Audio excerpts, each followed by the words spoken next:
So what I'm trying to show to you is how you can build your very first Lightning app on a very easy way, basically, and also talk a bit about my experiences during the last few hackathons I've been to. So maybe some words about myself. So my name is René Aaron. As you said, my Bitcoin journey or development journey started at this year's hackathon in Istanbul, and I was very excited. Met a lot of great people, and yeah, that's why I decided to participate in the Shock the Web Hackathon 1. And maybe you've seen those widgets I've been doing recently, which allow you to, again, very easily accept payments on your website. Yeah, so challenges building a Lightning app. I just want to give you some idea about how this journey has been for me, because it's not that easy, I think. Especially if you're new to development, you're probably already overwhelmed with getting familiar with your IDE or setting up your local development environment, do build configurations, and all this stuff. So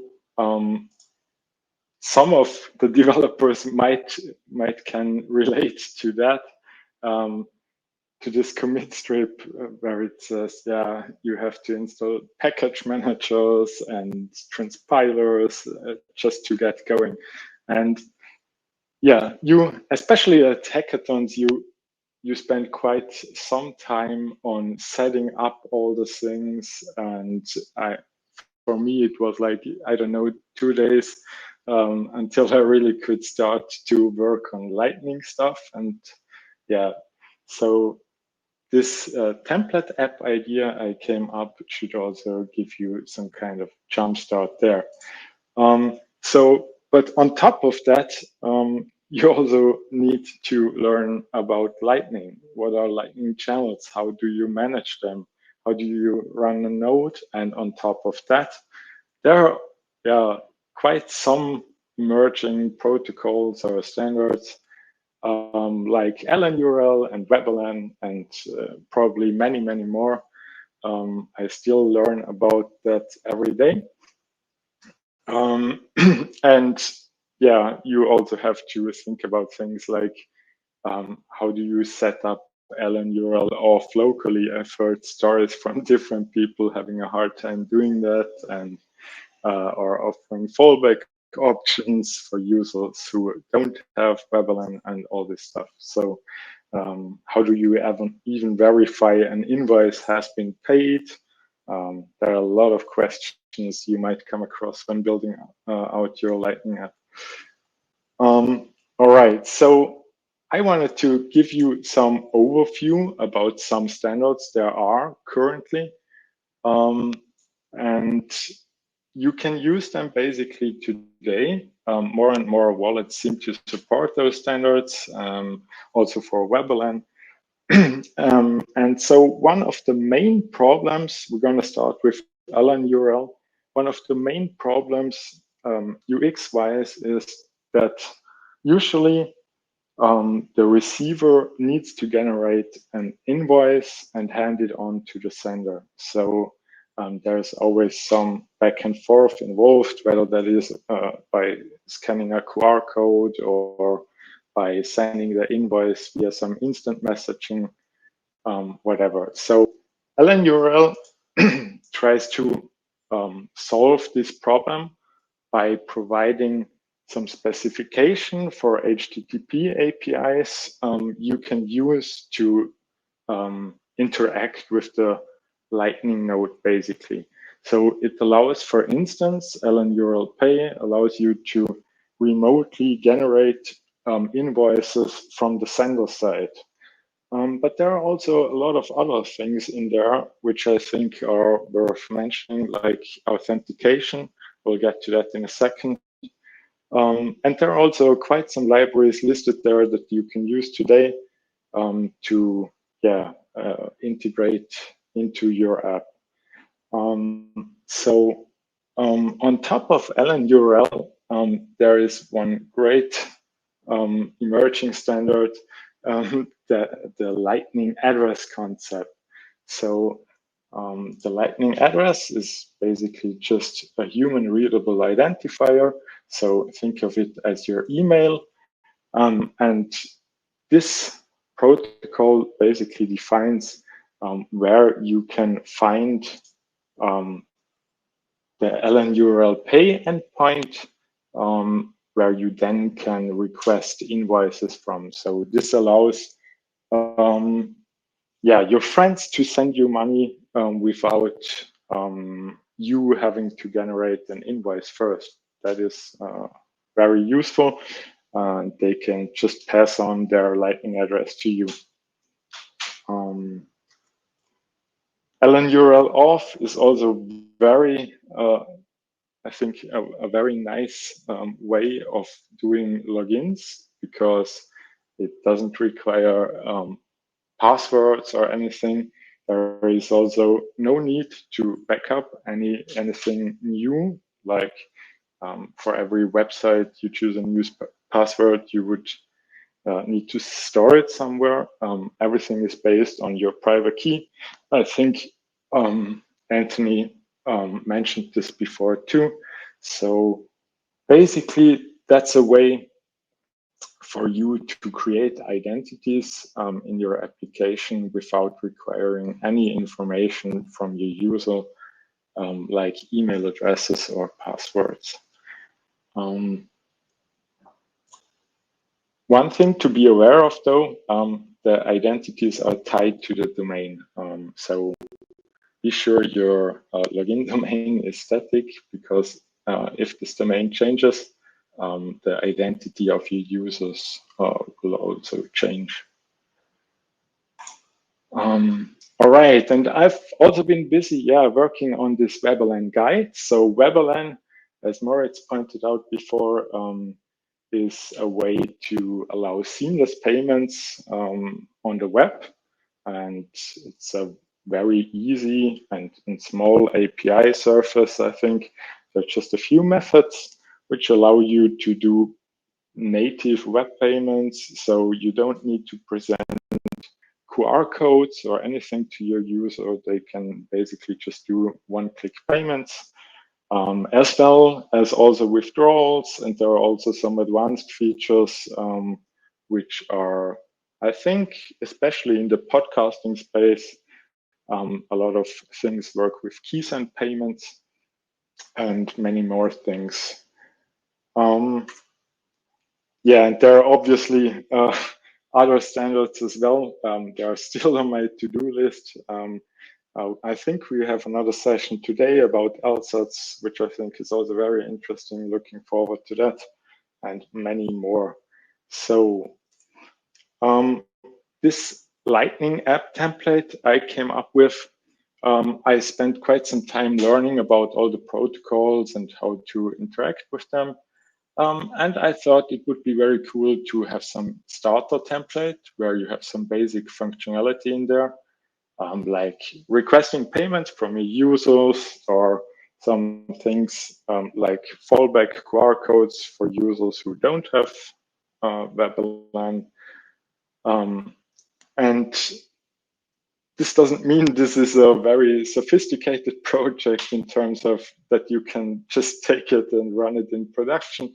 It just give you some idea about what endpoints might make sense for you, how to handle WebLN, how to offer fallback payments and stuff like that. All right. So what's inside? You can check it out on GitHub. It's a starting point for Lightning Web Apps.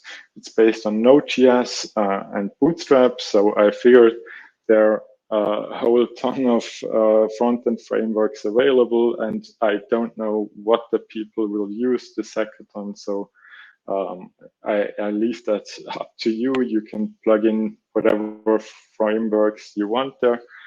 And the cool thing I think is, especially for such a hackathon, where maybe also like unexperienced developers take part who don't have like 10 years of front-end development background, is that you can deploy it with one click to Glitch.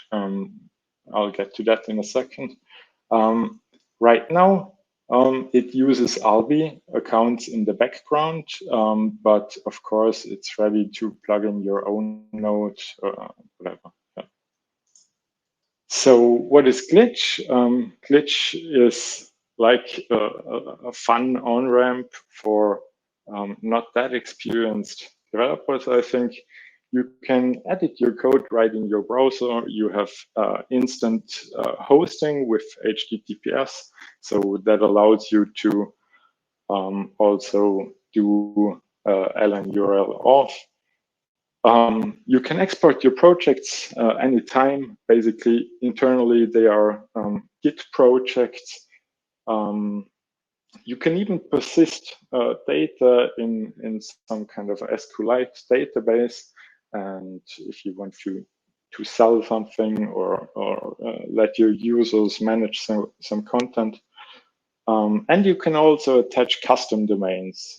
So you can just add a DNS record to your domain, and this will link your application to your domain. So one thing before we jump into the demo part of this presentation, I think this came up during the last Twitter space yesterday, I think, and I really like to pick up on that because I think that's an important point to make, where John Cavallo said, if you want more comfort, you usually just turn the trust knob up, right? So by choosing custodial providers, for instance, you just give away this responsibility, but also you are less private probably, and you have more dependencies, right? Nevertheless, I think, especially during a hackathon like this, or where you want to build a prototype, it might make sense to offer some easy solutions for people who are just getting started. I mean, if you think back about your journey into Bitcoin, it probably was pretty similar to this process. Did you sign your first Bitcoin transaction with a multi-sig wallet, or did you verify your first transaction on your own node? Yeah, probably not. And I think it's the same for this. The key takeaway, I think, here is just be aware of who your trusted third parties are. And the cool thing about this Lightning Network apps is that you can start off at the very left of this scale by choosing some very comforting solutions like having custodial accounts or hosting your app on Glitch or trusting someone else. But I think you can take it very easily to whatever solution you think is fits for your project. There are different hosting providers. Now you can also like spin up nodes with Voltage, or you can choose to run your own BTC Pay server, or you can run your own LN bits server and request invoices over there. And you could even take it to the extreme and run this whole setup in your basement or somewhere. So yeah, just be aware of this like trade-off, right? All right, so now it's time to give you some idea of what I'm talking about with the app template. Let's switch over to the GitHub repository, where you will find all the code that is in here. And all you need to do to have some kind of starting point is click on this button. I'm going to do this now. And this will take you to a new project page. You'll see some notification that now Glitch is importing this repository. This might take a second. All right. And you're basically set up. So in the background, you can unfold the logs here. You will see that now they are installing all the required packages in this project. We'll wait for that. This will probably take another minute or so. In the meantime, I just want to show you around a little bit. So in the source folder, you will see different folders where you have the server part with all the authorization stuff in it, some basic payment APIs, and the server itself. So this is, as I said, based on some Node.js Express. There is one important file here, this .env file, because this file allows you to secretly add variables to your project. So all you need to do right now is enter your Albi Lightning address here. I'm gonna configure that.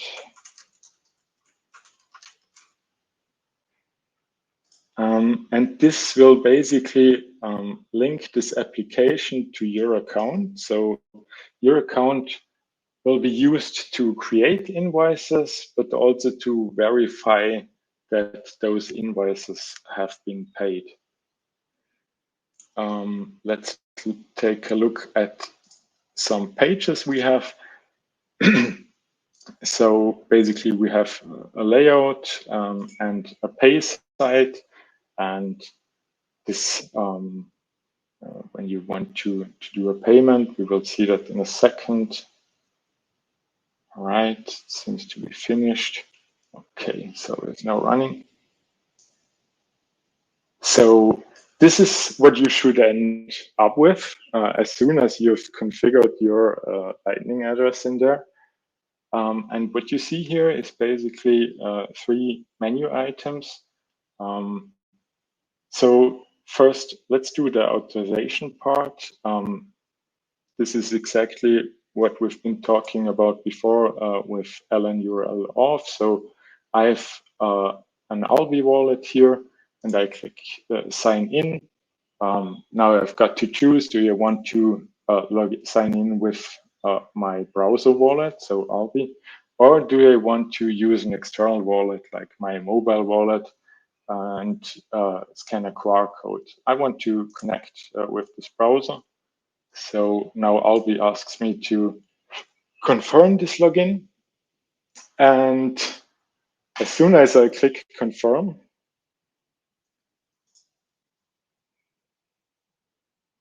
I'm signed in, and you'll see the identity of these users. So the first 10 characters at least.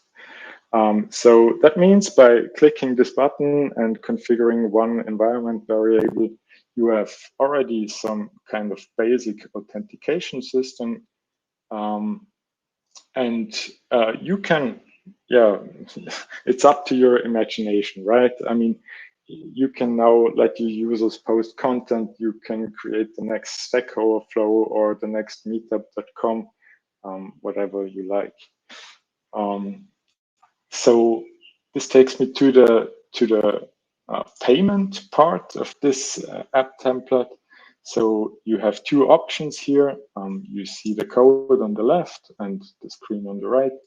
And by format that a bit, and by calling 2 JavaScript functions, you can request payments from this user. So if I click this button, I'm going to request 21 sats from this user, using the description, payment description, and we're going to see, this is the callback, which is being called as soon as the user paid his invoice. So there are two options here. You can either request a payment or you can request a payment with WebLN. The difference basically is just this payment dialog. So you now get presented this QR code and you can click pay in your browser, while this request payment WebLN will just detect if you have a browser wallet installed, and if we could detect a browser wallet, you can directly pay with this one. This is especially useful. Oh yeah, this effect. This is especially useful if you want to do like more integrated UX patterns. So for instance, the scroll to pay page will ask you to pay an invoice as soon as you reach the bottom of the page. You can confirm it again. See the success animation. Yeah. So I think that was basically it from the demo part. I just want to head back to the presentation for a second. So in my opinion, some things to consider before you start working on your apps. I think it makes sense to think about payment flows. So who is paying whom?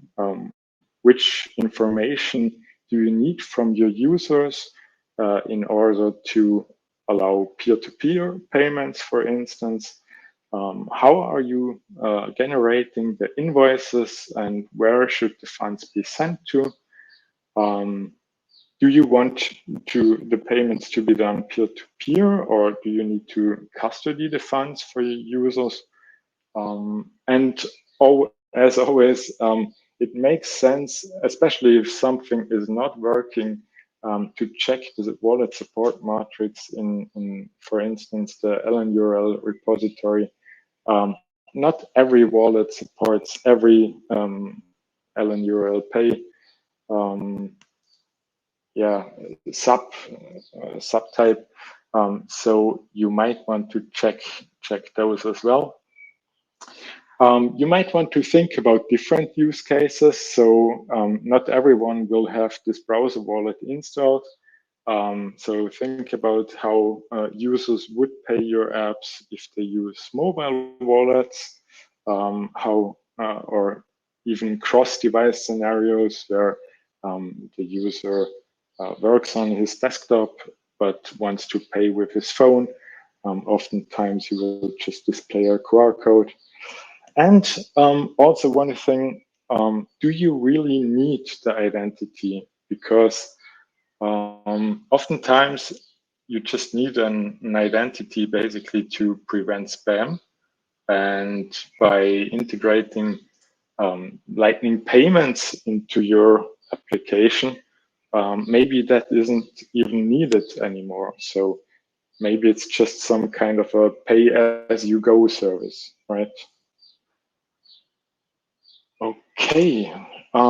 Yeah, now it's basically up to you. The sky is the limit. You can facilitate payments peer-to-peer, borderless, instant. Yeah, I'm super excited to see all the projects that are that will be built during the hackathon, and I think that's it for me. Yeah, that was really awesome, René. Thanks so much for that. You mentioned that Glitch was, for like beginner developers and stuff, and I don't really think so. I use some of these tools like CodePen.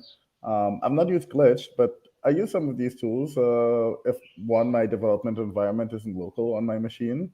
And some people, like something like Glitch, which runs in the browser, could run on a tablet or like a very basic code, like a very basic laptop, right? If it doesn't have the performance power. So You're right. yeah, so I wouldn't like cater it just um, to the beginners. There is a question up here. Let's see if we could address this one. Is it possible to use a Lightning address with your own nodes, with your own Lightning node? Do you have any articles or starting points for that? Yeah, sure. I mean, there are different services out there, I guess. They're all coming with different like drawbacks and pros and cons. Basically, you can set up a BTC Pay server if you like to. They also support Lightning addresses, but there are also some DNS-based approaches. I'm happy to share some links afterwards. Sure. Yeah, I think you could also do LN bits as well. You can set that one up. And there is this website, I can't remember it. I think the DNS one that you're talking about is where you like put in your invoice macaroon or something. Yeah, something along that. I never used it, to be honest, but yeah. René, this was really fantastic. You've gone from hackathon to like speaking at one. I think that's pretty cool. What do you think? What do you think about that? Yeah, I like it very much. Yeah, also the feedback for all the projects I've been doing was very encouraging, and I just like to yeah, kind of give back. So if any of the participants has some questions around WebLN or LNURL, I'll be there to help as well. Yeah, and your 20 Uno project also. This was like a really great one. I still send it around to anyone who wants to see like what's possible Yeah. with WebLN and stuff. What kind of stuff are you hoping to see being made with your template? Do you have like any ideas you can share with the other folks? I have no idea actually, but there were at least last time there were quite some people who kind of had some HTML skills, but and wanted to build some apps, but didn't know exactly how to. Maybe those kind of like more simple apps where like some, I don't know, donation pages or even some Stack Overflow clone. Or some meetup clone. I don't know. Um, Maybe it's also just a starting point to take out or to get some idea about how these things are built and how those protocols work, and just see some code in action. I don't think, honestly, you would base your um, your next big project on this template, right? I mean, what's the next big project, right? I mean, it needs to start from Yeah, somewhere. I mean, yeah, some prototype maybe. yeah, because it's like, yeah, we started prototyping phase first, and then eventually we hopefully get the bugs out and more Exactly. confident production. Yeah. I mean, like, yeah, there's a lot of cool stuff that come out of hackathons, and then like continue like developing onwards. So, really hope to see that.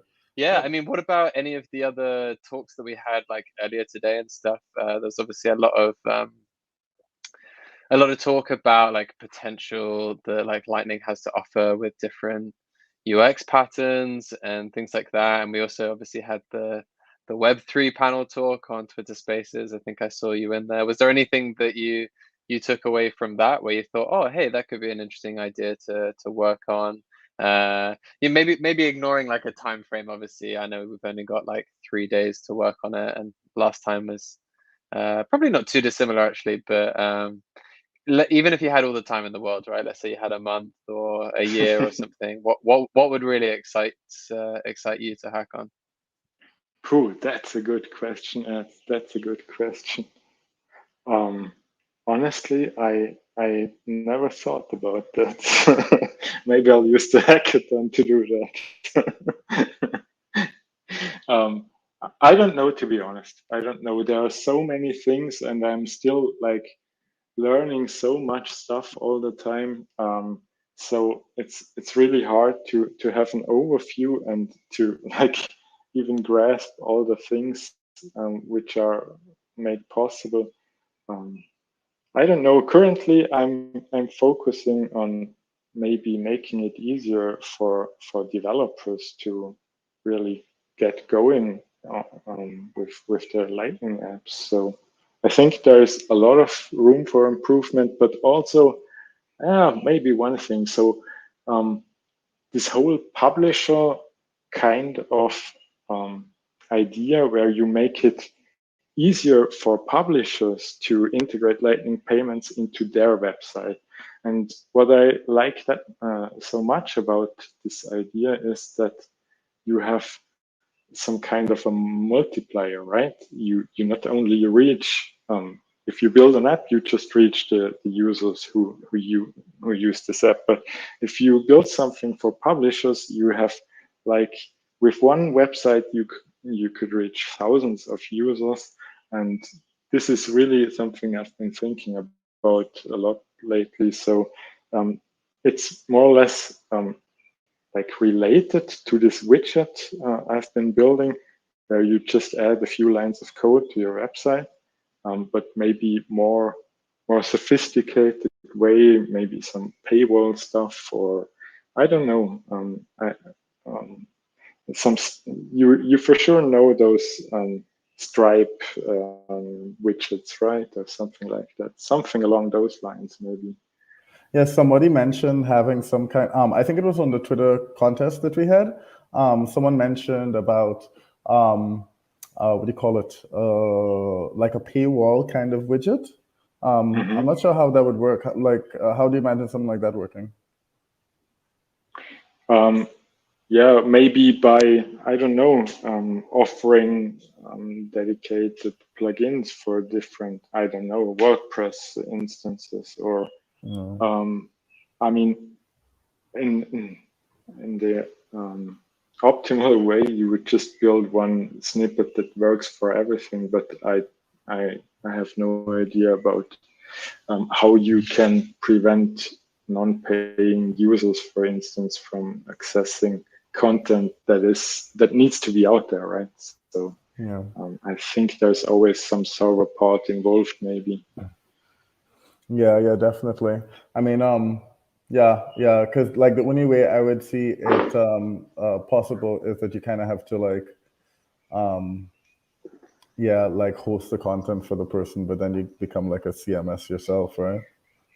Yeah, but maybe also some very like lightweight version of it, like those payment widgets do, where you can just enter some products and then you can embed this widget and you basically have a shop on your website or something along those lines. I don't know.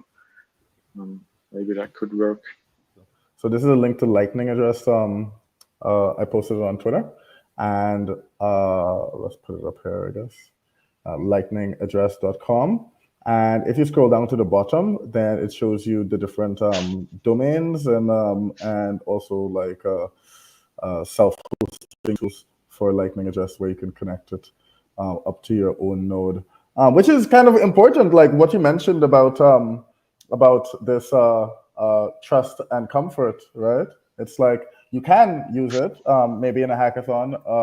Wallet of Satoshi Lightning address. So this mobile wallet, if you download it and set it up, it gives you a Lightning address, or you could use the Albi Lightning, getalbi.com. They have a Lightning address server that you can use, but those both are custodial.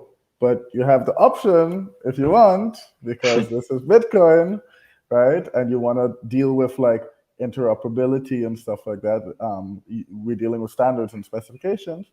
Now you can just like set the same thing up yourself, right? The same thing that those big wallets or whatever are using, you can set it up yourself. Yeah. Exactly. Yeah, that's the nice thing about it. Yeah.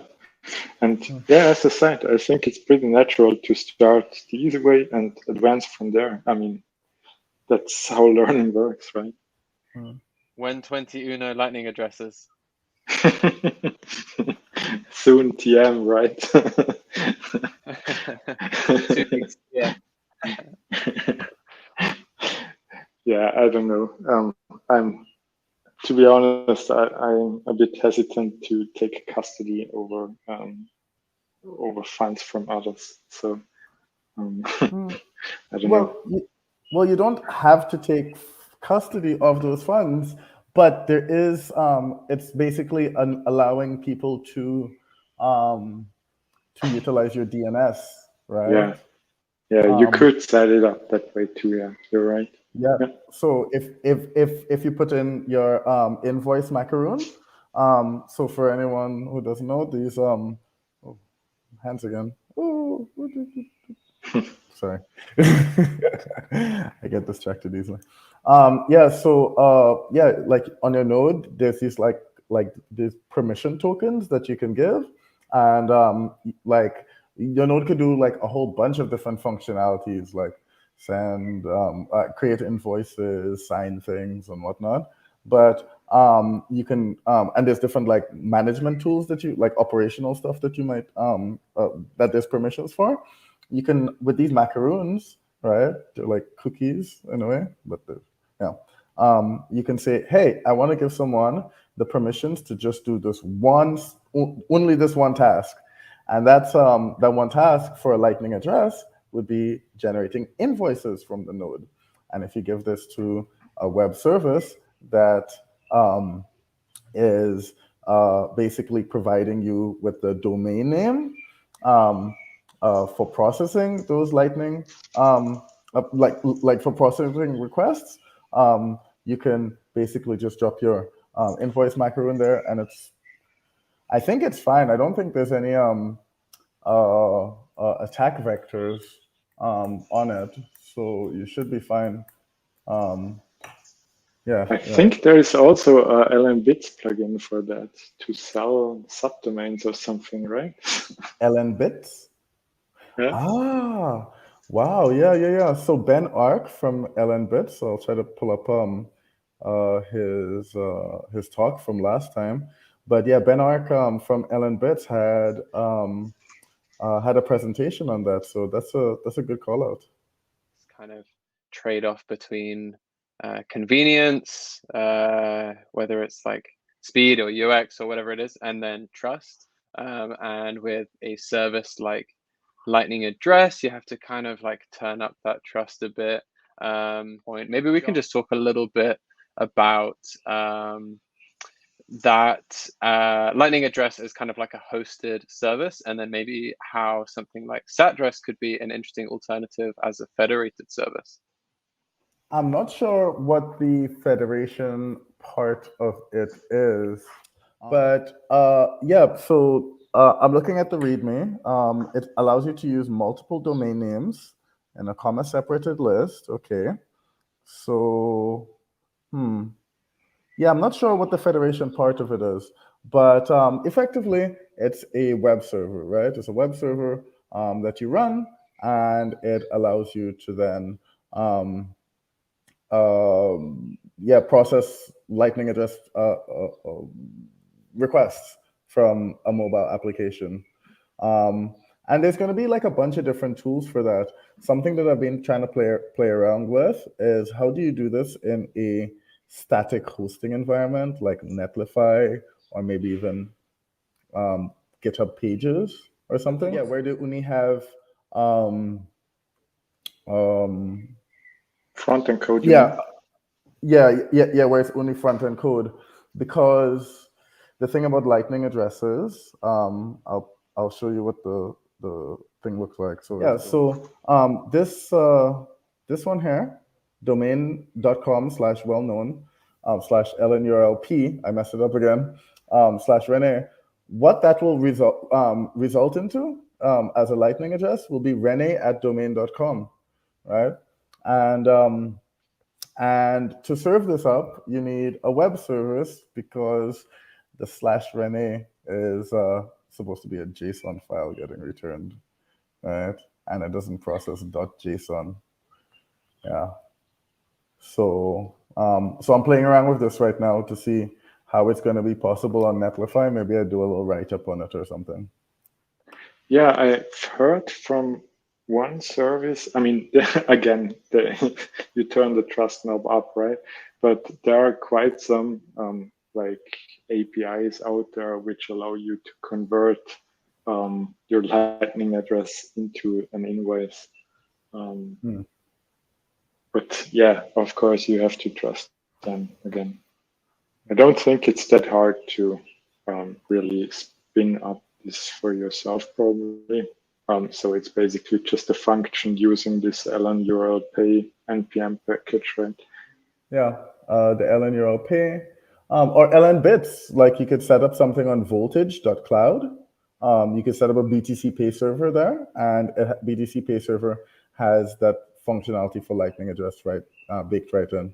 You might, yeah, it's good to know that this might conflict with your website, though, right? So if you're hosting your website on your root domain, you might need to change it to a subdomain because only one server can run on this port, right? Maybe we could go on like a more abstract layer now, because I think we kind of went to like a little too technical. I'm sorry for that. I'm sorry. Yeah. It's all good. It's all good. It's like, hey guys, so out of a question for non-technical folks, how does this work? Okay, Yeah. straight into the technical stuff. Yeah. But Explain like, it to me like I'm 5. well, you see, when one web server likes another web server. Okay, like René, you made like some very interesting design decisions for some of these widgets, and I'm assuming in this what do you call it, template so far, right? What's could you talk about some of those a little bit? So, for example, there's like various times where WebLN is present, right? This extension is present, or your browser is able to. Your browser is able to detect the WebLN stuff, and then there's another time. And then there's another time when, it's just not present at all. And when it's not present, then you may need to use a like a wallet on your phone or something like this, right? So how did you go about solving these things, and especially like the payment verification part? How do you deal with that one? Yeah. Okay. So maybe first the payment verification. This one is quite easy, I think. You have to know it though, because I didn't know you are not able to really verify an invoice has been paid without having a connection to this node, basically. It's obvious, but yeah. So what this service does is, in the background, while this payment dialog is open and the user initiated the payment, a polling kind of thing starts going, which asks the server like every second, okay, did this user already pay his invoice? And as soon as the server recognizes, okay, this invoice has been paid, you can like redirect him to the article he just created, or show some fancy success animation, whatever. And any of the designers out there, I would encourage to look at that 20 Uno stuff. Yeah.